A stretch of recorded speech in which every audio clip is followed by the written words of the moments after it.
अस्सलाम वालेकुम dear students, मैं हूं गुलाम रसूल और एक नई वीडियो के साथ हाजिर खिदमत हूँ। डियर स्टूडेंट्स, हमारी आज की वीडियो हमारी नज़्म है इखलास और इसका आज तीसरा और आखिरी लेक्चर है। डियर स्टूडेंट, इससे पहले जो हमारे 2 लेक्चर थे उसमें हमने इसके पहले 4 अशार की तशरीह पे बड़ी तफसीलन गुफ्तगू की है।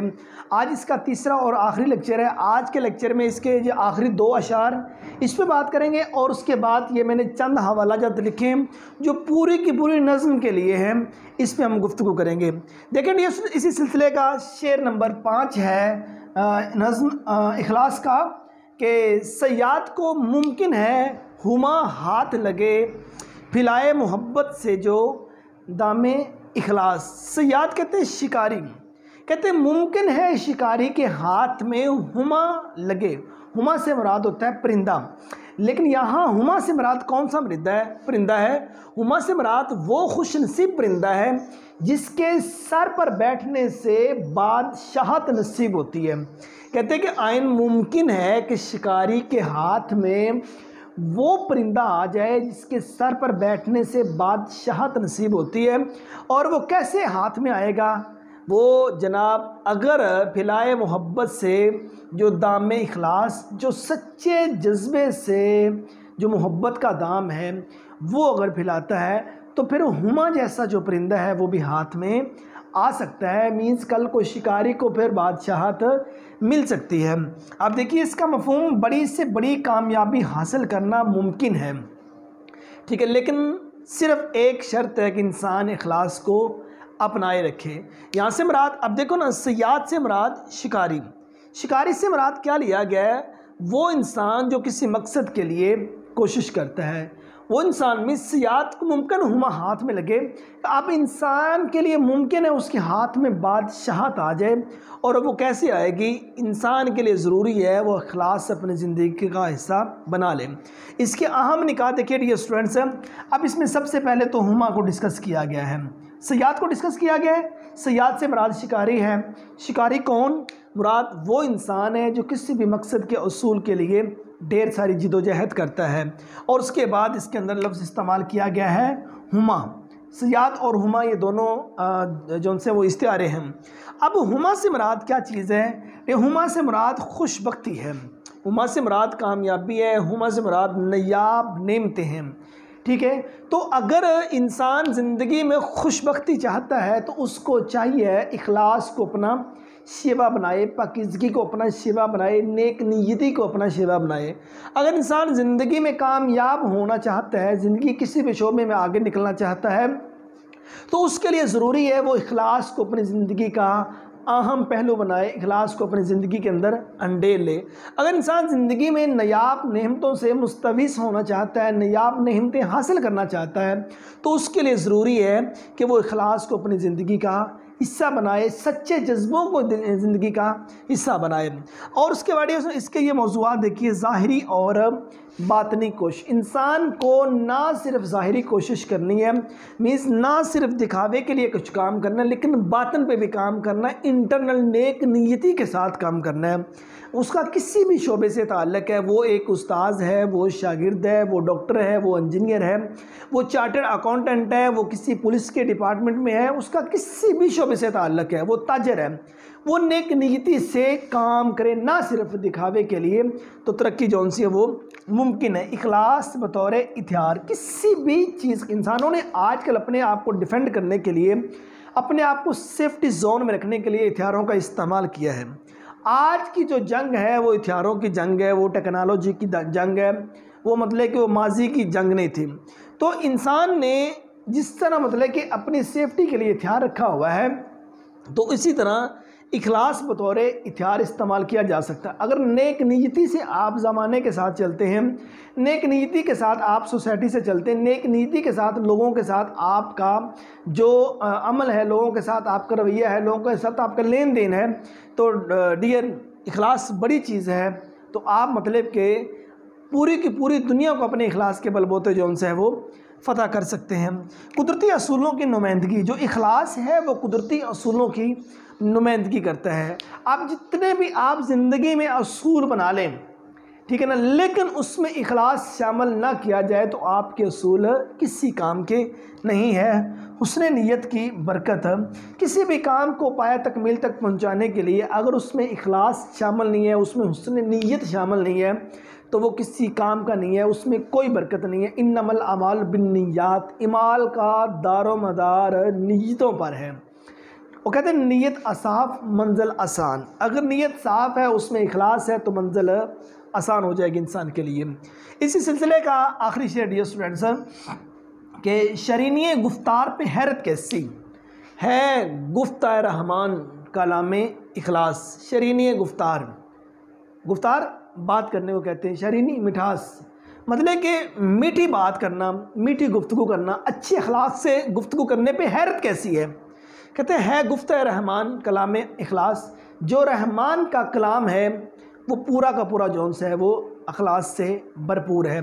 इसके दो मौज़ूआत डियर स्टूडेंट्स बनेंगे। एक तो रहमान से मुराद अल्लाह ताला की ज़ात यहाँ मुराद लिया जाएगा, और एक गुफ्ता रहमान से मुराद जो बाबा रहमान है जिसकी ये नज़्म लिखी हुई उसकी शायरी यहाँ मुराद ली जाएगी।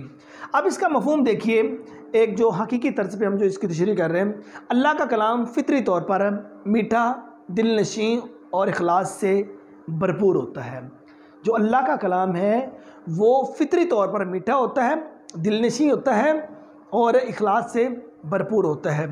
अब देखिए डियर स्टूडेंट्स, शरीनी गुफ्तार पे हैरत कैसी गुफ्ता रहमान कलाम इखलास। अल्लाह ताला की ज़ात का जो कलाम है, मीन्स रब जो इंसान से कलाम करता है, पूरा का पूरा जो कुरान मजीद है वो सारा का सारा डियर स्टूडेंट्स मीठा है, दिल में घर कर लेने वाला है और इखलास से भरपूर है। कोई दिखावा नहीं है, ऐसा कुछ भी नहीं अल्लाह ताला के कलाम के अंदर। और दूसरे नंबर पे जो रहमान, रहमान से मुराद बाबा रहमान जिसका ये कलाम लिखा हुआ है, जिसकी ये नज़्म इखलास लिखी हुई है, कहते उसका जो कलाम है, उसकी जो शायरी है वो मीठी है, वो दिलनशी है, वो इखलास से भरपूर है। उसमें किसी तफरके के बारे में बात नहीं है, उसमें किसी मज़हब के बारे में बात नहीं है, उसमें किसी ज़ात पात के बारे में बात नहीं है। वो सिर्फ़ और सिर्फ इखलास के बारे में बात है और सच्चे जज्बों के बारे में बात है, नेक नीति के बारे में बात है, जो कोई इंसान भी ज़िंदगी में अपना सकता है।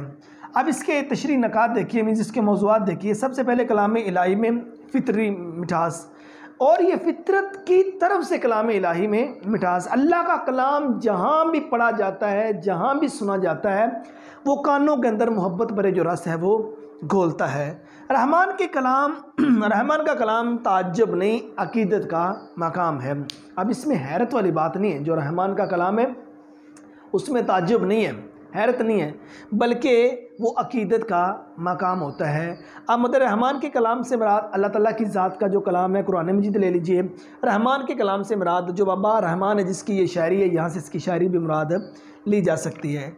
इंसान का कलाम वर्सेस रहमान का कलाम, जो इंसान का कलाम, अगर इंसान यहाँ कलाम कर रहा है, इंसान की ये शायरी है, खलूस के बारे में है, नेक नीति के बारे में है, पाकिज़गी के बारे में है, सच्चाई के बारे में, और वो सोसाइटी को जोड़ने का कोशिश कर रही है। मतलब रहमान बाबा सोसाइटी को जोड़ने की, नेक नीति की अगर बात कर रहे हैं, तो आप जो रहमान का कलाम है, अल्लाह ताला की ज़ात का कलाम है, उससे मुराद अगर आप लेंगे तो वो कितना बड़ा कलाम है, जो पूरी की पूरी दुनिया के लिए बेहतरीन रास्ता दिखाने वाला कलाम है, पूरी दुनिया के लिए जो हदायत का रास्ता दिखाने वाला कलाम है।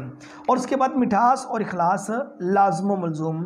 अगर आपके कौल में, आपकी बातचीत में, आपके काम में मिठास और इखलास ये दोनों चीज़ें नहीं हैं, ज़ुबान की शरीनी नहीं है, आपका इखलाक नहीं है और इखलास नहीं है, इखलाक और इखलास के बगैर आप जिस काम में भी हैं आप तरे हैं, आप इनकम्प्लीट हैं, आप नामुकम्मल हैं।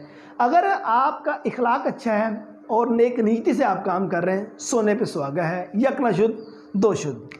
शरीनी गुफ्तगू रूहानी सिफ्त, ज़ुबान की मिठास, अच्छा इखलाक जौन सा है वो रूहानी सिफ्त है। फरमाया गया कि जिसके इखलाक अच्छे हैं, नबी मोहतरम सल्लल्लाहु अलैहि वसल्लम का फरमाने अलीशान, मैं उस शख्स को जन्नत की ज़मानत देता हूँ जिसके इखलाक अच्छे हैं। ठीक है ना। अल्लाह के नबी सल्लल्लाहु अलैहि वसल्लम के पास सहाबा कराम तशरीफ़ फरमाते, वो एक औरत के बारे में बात होने लगी तो फरमाया गया वो फ़लाँ सोसाइटी की फ़लाँ महल्ले की औरत है, वो सोमो सलात की बड़ी पाबंद है, लेकिन उसके इखलाक अच्छा नहीं है। न तो नबी मोहतरम सल्लल्लाहु अलैहि वसल्लम ने फरमाया वो औरत जहन्नमी है। अगर इखलाक नहीं है, शरीनी गुफ्तगू नहीं है, बात में मिठास नहीं है, तो अब देखें इंसान के ईमान को कितना बड़ा ख़तरा है। इखलास से गुफ्तगू का सबक, अगर आपके सबक में इखलास नहीं है तो वो किसी काम का नहीं है। आपकी गुफ्तगू में इखलास नहीं है तो वो किसी काम का नहीं है। इखलास से गुफ्तगू पूरा का पूरा सबक है। नेक नीति के साथ गुफ्तगू की जाएगी, वो मतलब कि लोगों के कानों तक पहुँचेगी भी और उसको लोग उस पर अमल भी करेंगे। और कुरान की शरीनी असरंगेज़ी, मतलब कुरान में जो मिठास है, रहमान के कलाम में जो मिठास है, वो हर एक को ऐसा अट्रैक्ट कर लेती, ऐसा सहर और जादू तारी कर देती है कि सुबहान अल्लाह। तो अब हम इसके हवाला जात पे बात करें। सुन, आप जैसे कुछ 4 भी हवाला जात याद कर लेते हैं अच्छी तरह से, ये पूरी की पूरी जो आपकी नज़म है उसके अंदर ये लिखे जा सकते हैं। देखिए हमारा जो पहला हवाला है शरिया वाला, दिल से जो बात निकलती है असर रखती है, पर नहीं ताकते परवाज़ मगर रखती है। दरे इखलास की दहलीज पर खम हूँ आबिद, एक जीने का सलीका दिले बेबाक में है। और उसके बाद तीसरे नंबर पे, गुफ्तगू में वो हलावत, वो अमल में इखलास, उसकी हस्ती पे फरिश्ते का गुमा हो जैसे। इखलास की दौलत दे, किरदार की रिफ़अत दे, सरशार मुझे कर दे, इजाज़े मोहब्बत दे। और फरिश्ते से बेहतर है इंसान बनना, मगर इसमें पड़ती है मेहनत कुछ ज़्यादा, या इसमें लगती है मेहनत कुछ ज़्यादा। हाजत नहीं इखलास की कुछ बाद फना, कायम करो हस्ती में निज़ाम इखलास। और ये कुरान पाक की आयत देखिए कि अल्लाह तुम्हारे जिस्मों और तुम्हारी सूरतों को नहीं देखता बल्कि तुम्हारे दिलों को देखता है। और नबी मोहतरम सल्लल्लाहु अलैहि वसल्लम का फरमाने अलीशान, इन्नमल अमालु बिन्नियात, अमाल का दारो मदार जौन से है वो नीयतों पर है। सो डियर स्टूडेंट्स से हमारी नज़म इखलास फर्स्ट ईयर उर्दू का तीसरा और आखिरी लेक्चर था, जिसमें हमने आखिरी 2 अशार और हवाला जात में बात की। उम्मीद करता हूँ आज की वीडियो आप स्टूडेंट को अच्छी लगी होगी। नेक्स्ट वीडियो में मिलते हैं। अपना बहुत सारा ख्याल रखिएगा। फ़ी अमानिल्लाह।